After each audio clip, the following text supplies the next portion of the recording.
Hello again, everyone. Welcome back. This is Joe Henches and a stock market update for the week ending Friday, May 2nd. Let's start off here with an ETF dashboard. The index ETFs were all positive this week, 3.4% to the upside were the Qs, edging out the Russell 2000 IWM. But everything is still in the red for the year, and clearly IWM is the leader to the downside. It has been the weakest. When we look at these sectors over here, look what happened this week. The same as last week, back-to-back very strong weeks, 15 sectors positive, 1 negative. On the year, we've gone to 9 plus, 7 negative.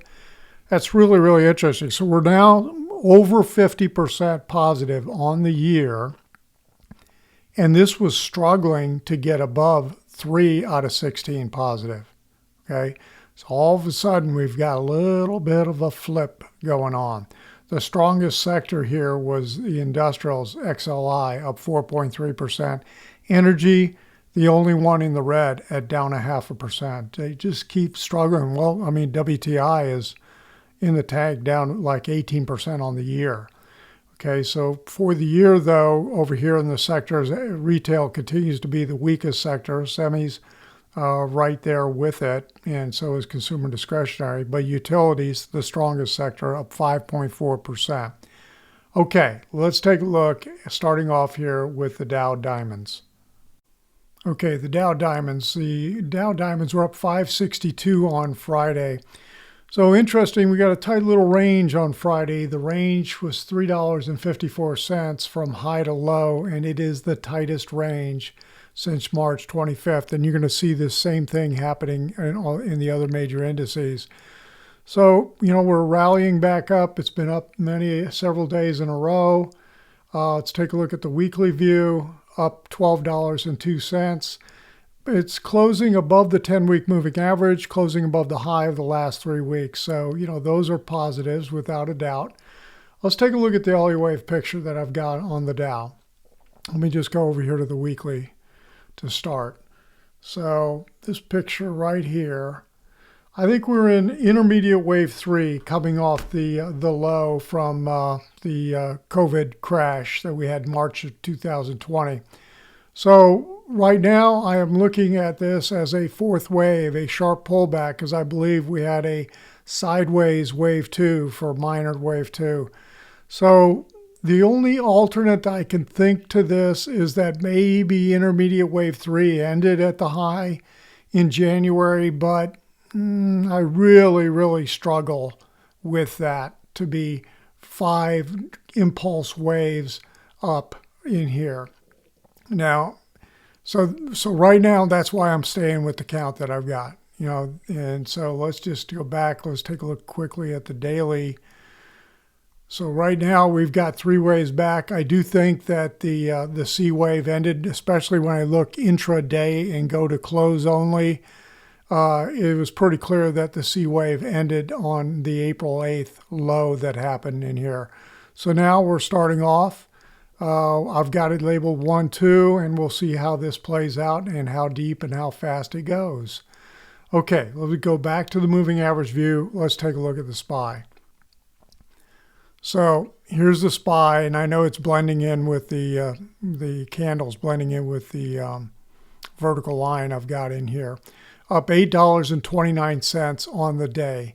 The range on Friday was $6 even. That too is the tightest range since March 25th at the high of this little counter trend move in here. So we could be in for some chop. We could be in for some pullback in here. That's not to be unexpected given the kind of move that we've had.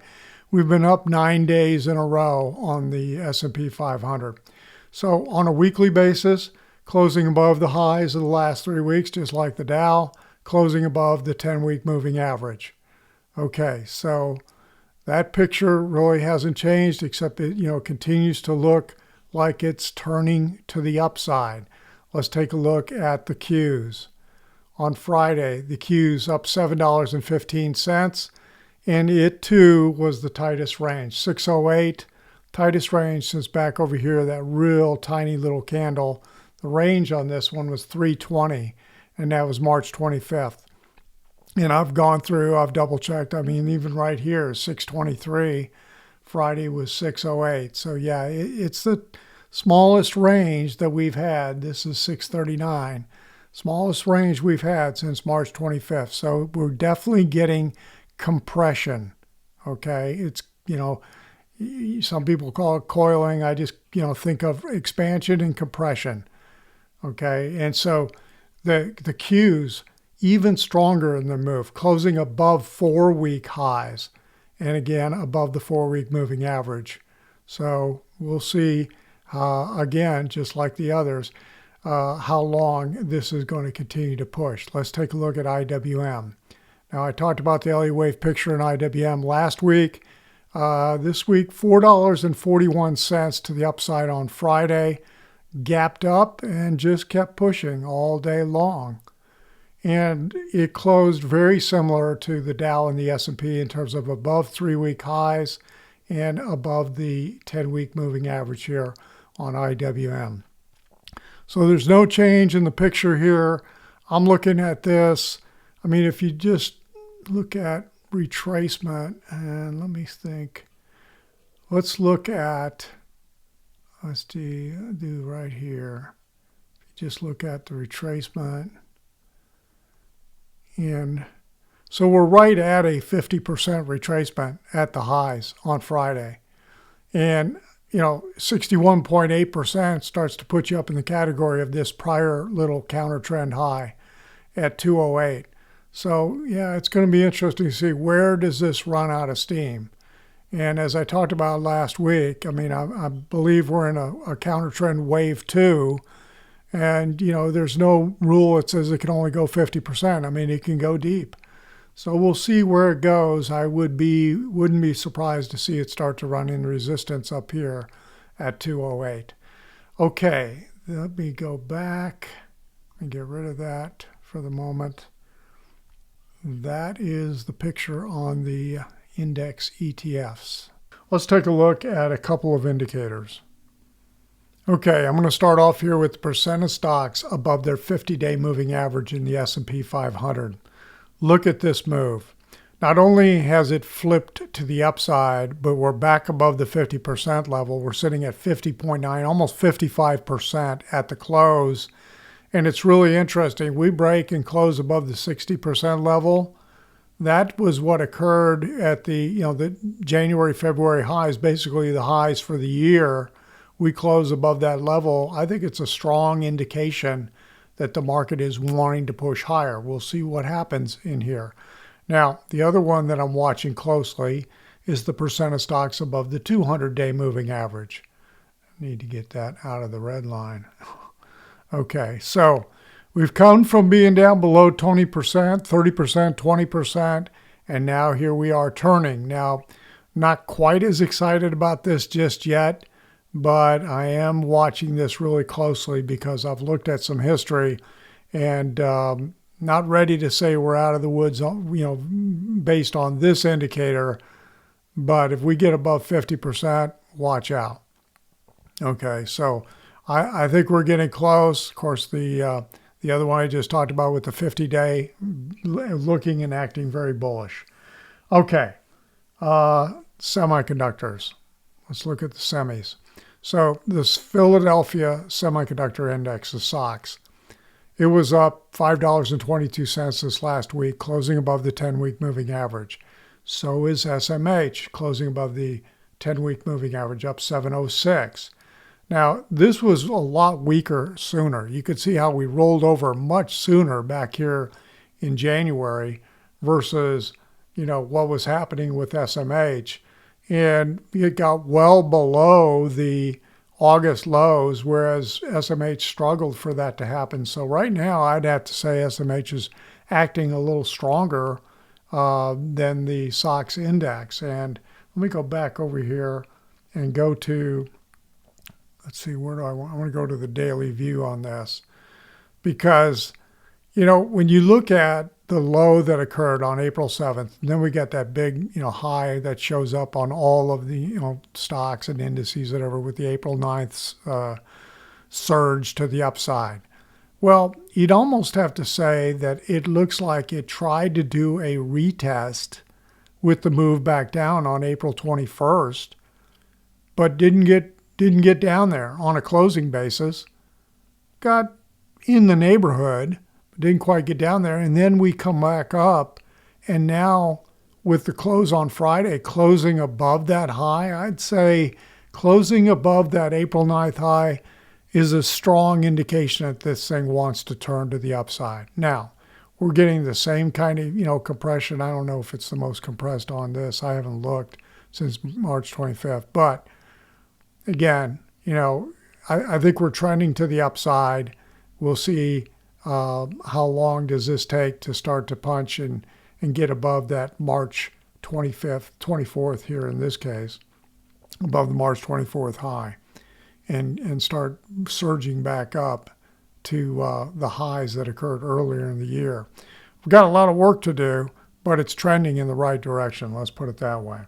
Okay, let's talk about some data. Okay, if I'm leaning, thinking the odds are presenting themselves to that the low is in.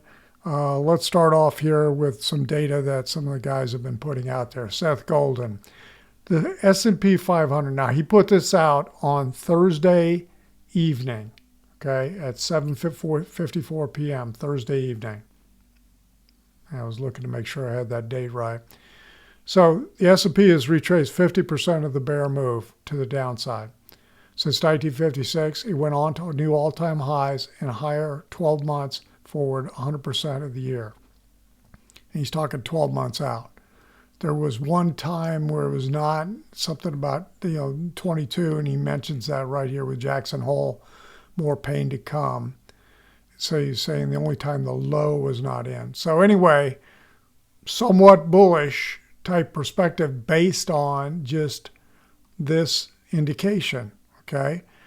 Well, Jeff Wenninger talked about the overall move of the last 17 sessions. He put this out a little bit later, same night, Thursday night. The S&P's jumped 12.5%.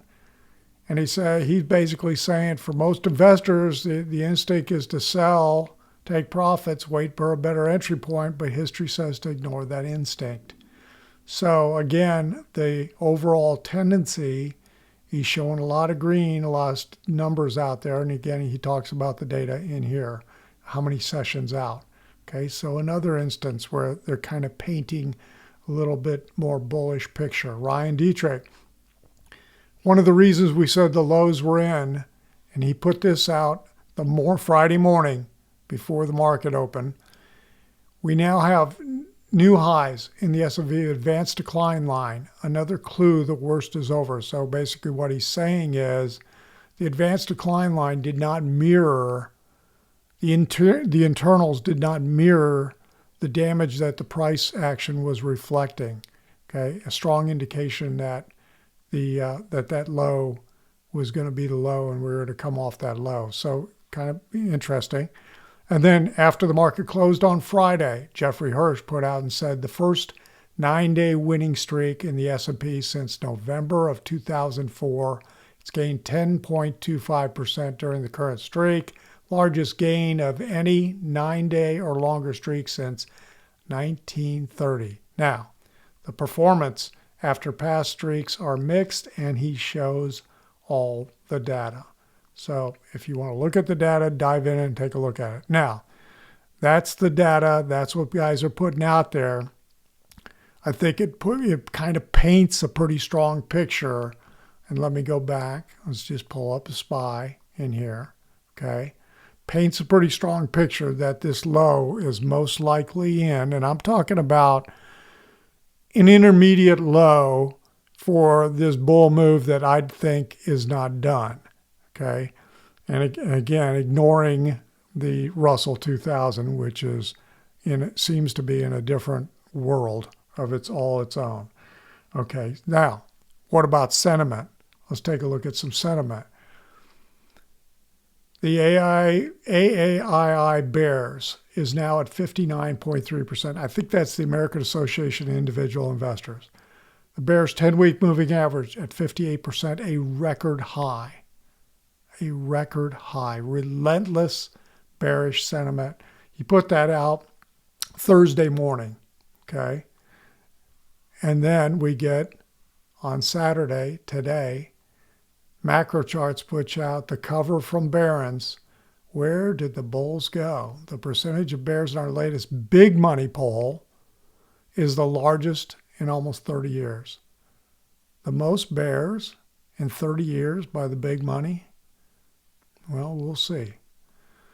Okay, that's the picture for this weekend. If you felt like the video was helpful, give it a thumbs up. If you're not a subscriber to the channel, hit that little subscriber button. And if you'd like more of this information on a regular basis, head on over to joehenches.net.